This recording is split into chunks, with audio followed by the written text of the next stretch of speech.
you very much, everybody. We are now coming to the end. We have come to our closing ceremonies.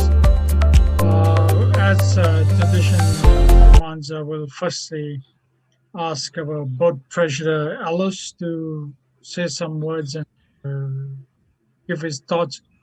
And then our board member, Bisi Bright, will add to that. And we're just waiting for our chair, Dr. Ratna Devi, to join us. So, Alice, over to you. It has been good evening, good morning, good afternoon. It has been an exciting, impactful 2 days activities where we've been engaged in a number of issues concerning patients. The sessions have come out with the various challenges which patients face, but at the same time, solutions have been presented on how best we can move out of those challenges. As I said in my opening remarks, IAPO has come to Africa to stay. What this means is that the Secretariat must put in good strategies so that everything that has been agreed here should be implemented. What the Secretariat should know is that many patient organizations are operating on a thin level. Most of them are operating on a voluntary, but with passionate health advocates. What this means is that they have very little resources. So if IAPO has to stay here, IAPO needs to emphasize itself on how they can capacitate as well as provide support to these patient organizations so that they survive and continue to stay and advocate on important health issues. IAPO must strive to capacitate through provision of grants as well as technical assistance to patient organizations, maybe through the channel of the Africa Patient Alliance, which we are about to launch. It is my hope and prayer that the momentum which this Congress has set will not be lost along the way. IAPO must be here in Africa and it must never leave. Lastly, and not least, I would like to provide my sincere gratitude and thanks to the sponsors, various sponsors that have provided the resources towards this Congress. My thanks also go to the various presenters, moderators, who had a lot of time to do the work in here. I would also like to thank the advisory committee. I would like to thank the Secretariat, my colleague board members who have made this Congress a reality. Without your support, we couldn't have been here. My final thanks go to Manish for his technical support in as far as the virtual presentations, virtual connections is concerned. Everything has gone on smoothly because of your hard work. It is now my honor to declare this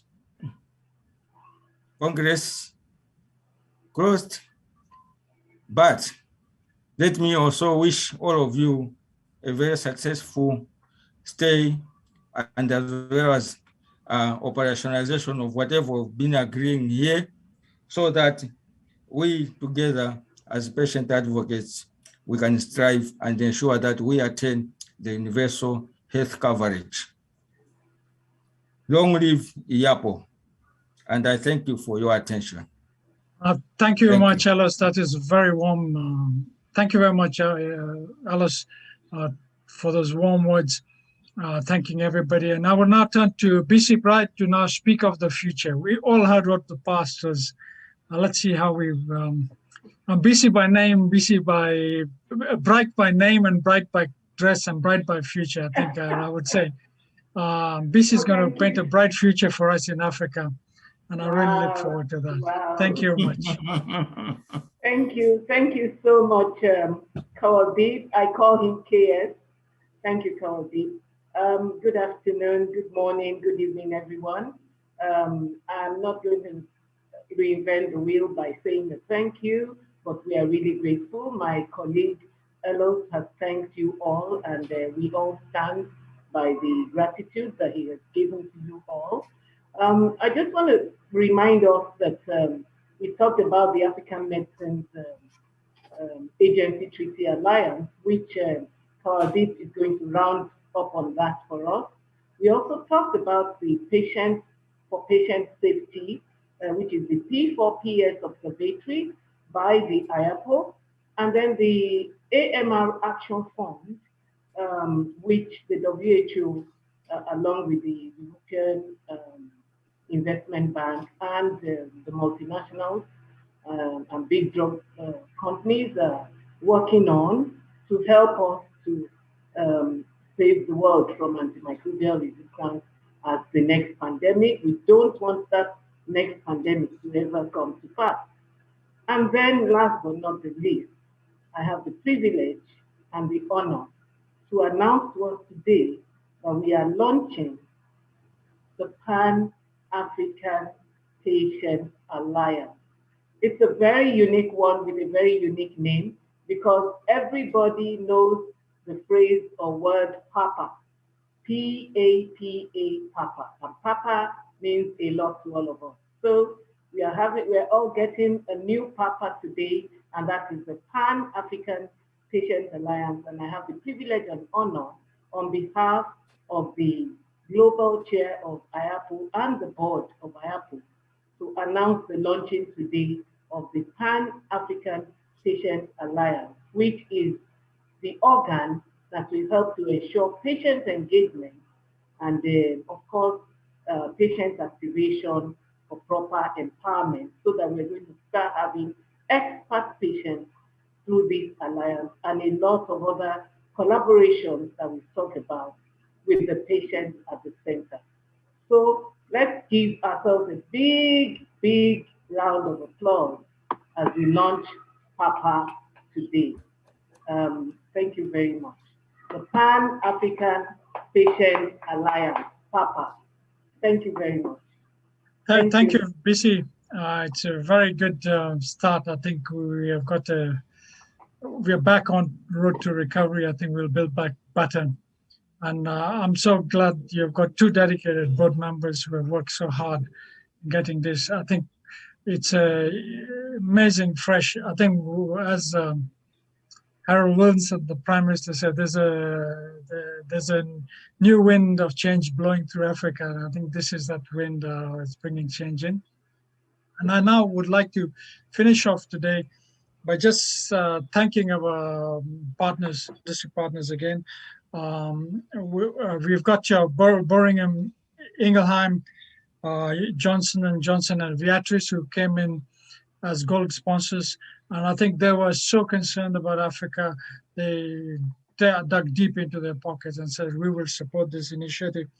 And even Leo Pharma, who, as you know, has looked at skin and skin issues, all these companies said, if you need any speaker, tell us. And we got some of the best speakers from them. I think the support in kind that I got from them was amazing. MSD, I think they were excellent in the AMR debate. I think they gave us the top researcher who's got the latest information. It's even almost being published. You can imagine he shared the best results from Michael Anderson. I must thank Neda, our vice chair, who facilitated this, brought these great minds on the AMR Alliance group together, and we really shared the bulk of it. And I think they gave us great. And then last but not least, Roche, who have committed again for a whole year to work with us on personalized healthcare. They were so impressed by the speakers and also by the level of interaction by patients in Africa. They would like to share the resource kit with you and support you, and they may be looking at some additional funding for this project. And I'm so glad that they've come in on personalized healthcare, and it will be great fresh air in that healthcare systems. And last but not least, again, I would say to every patient who has joined us, I'm a patient. I grew up in Africa, and I knew how tough it was to access healthcare. I would like to share the same level of benefits I enjoy here now sitting in the UK as currently with everybody else. We must strive for that universal health coverage, and we must build it together. And please do have a safe year, work hard.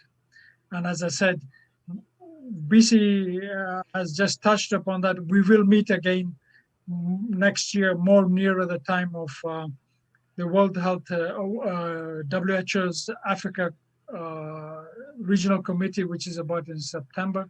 Wherever that's taking place, we will try to endure to have a face-to-face meeting there. It happens around about September. Please keep a note of that. But in between, we will have other projects. So all of you, thank you very much. And as we say in Swahili, Kwaheri Safari Salamu. Thank you, goodbye, and have a safe journey. This is a long journey of life, and thank you. Okay.